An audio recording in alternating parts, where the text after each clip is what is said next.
Good evening, Tavernites. It is I, your humble host, Reverend Sergeant Tyler Randall. I am using both of my titles for pomp and circumstance. It is good to see you all. I'm going to have let's put this over here. I am back in the backyard. Smoking lamp is lit, and I'm going to talk to you about a couple things. I am smoking a Maduro Paperboy. They are one of my favorites. I don't know a whole lot about them. All I know is that I really like the Maduro wrapper. I like Paperboys because they're small, but they're not quite as small as a nub. Nubs are a little small. They're owned by Alivo. It's the greatest thing ever. They give you full-size cigars that are cut down to about a 30-minute smoke. Paperboys kind of took that, ran with it, and gave a little bit of a smaller ring size, but same overall method. What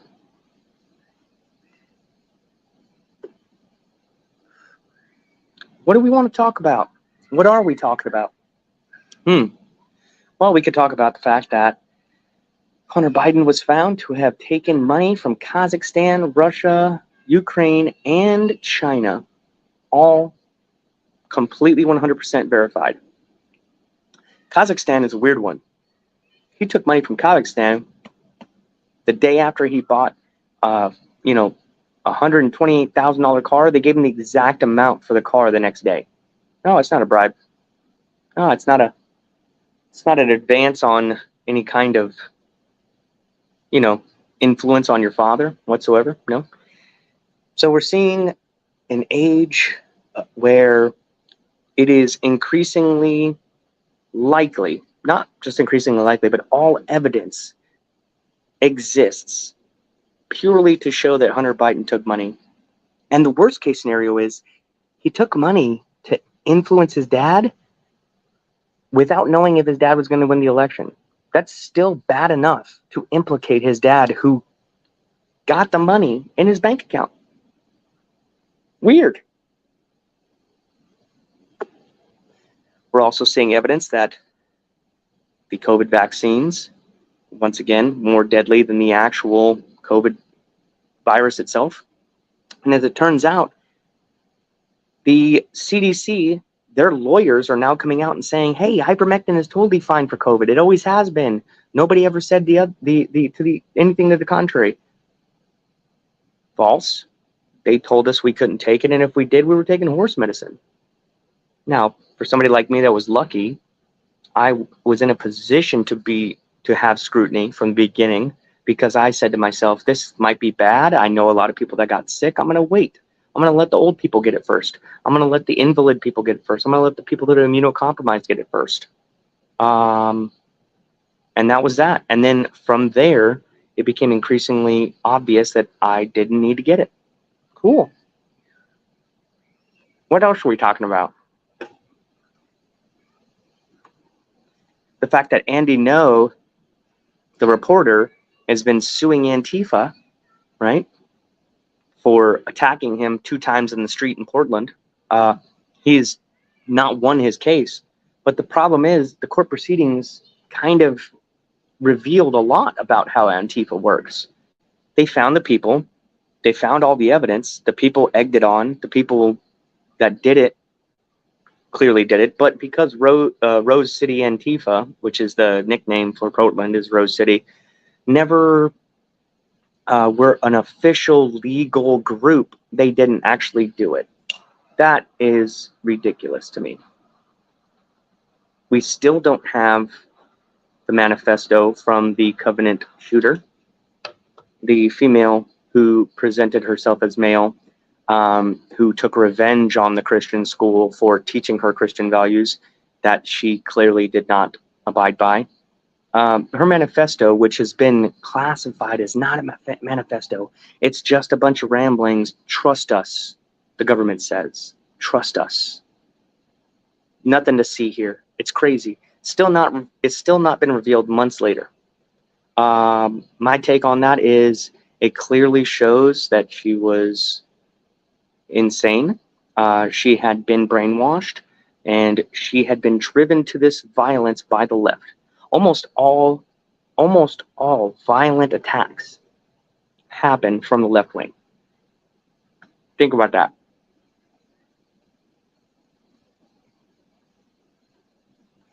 Almost all violent attacks that have happened are from the left wing. As a matter of fact, if you erased all left-wing violence, we would erase 90% of gun violence in this country, because it comes from gang members in left-wing districts that have the largest amount of gun control, but the softest amount of DA prosecution on gang violence, on non-violent offenders who are just doing drug crime and they're just kids.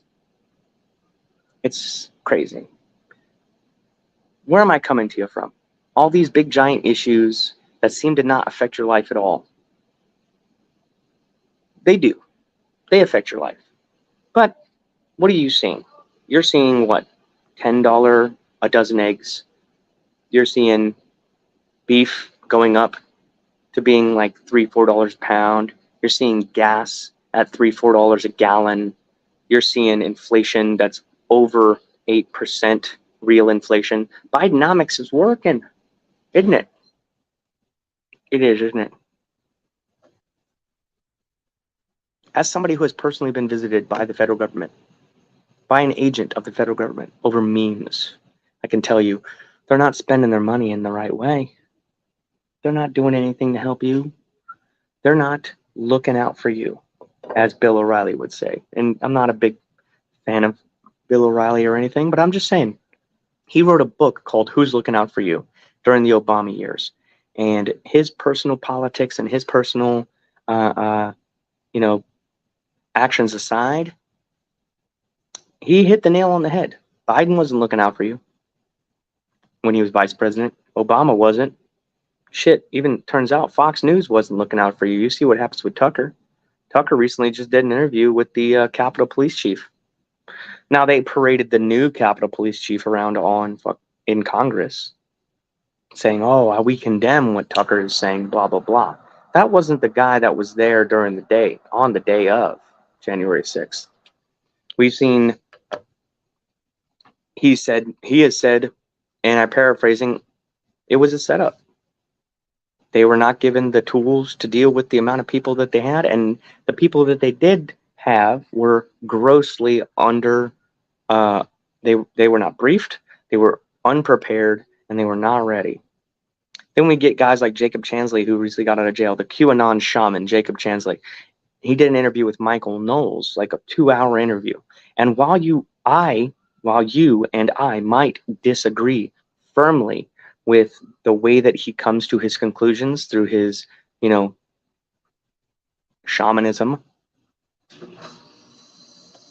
through his personal beliefs, I vary with him wildly on his religious beliefs, and I vary with him widely on how he gets his sources, but he comes to kind of the same conclusions that we do. And by we, I mean regular conservative Americans, right? We come to the same conclusions by saying the government is corrupt, they lie at every turn, they will stop at nothing to convince you and gaslight you into thinking you're crazy.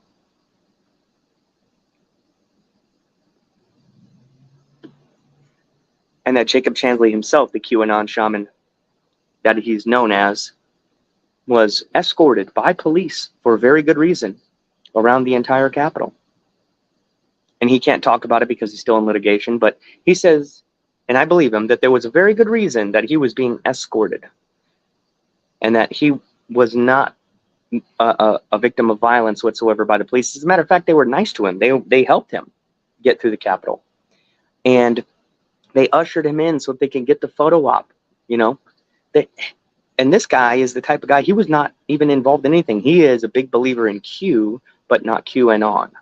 QAnon is a left-wing psyop. The way he believes it, he believes Q is a psyop to try to wake people up, and by rogue people in the government to try to get people to start asking questions so that they would question authority in every way. Right? Makes sense. Could be true. Not sure 100% though, because you can never trust somebody that is largely anonymous. You can't trust Q because they're not a person. It's a group. It's a group of people. You can't trust. If somebody won't reveal their identity, how can you trust who they are and what they're saying? You can't. But it does make sense to say that it's a rogue group of people that were trying to get people to question things, which they largely have. And since then, have questioned a lot of the COVID narrative, which we have debunked many times. And it turns out that the people that took the shots are more susceptible to dying than the people that didn't. A lot of people I know that did take the shot had minimal to zero side effects. And that's true. So some people it didn't mess with, but a lot of people it did. A lot of people it did. And that's just true. What can I tell you?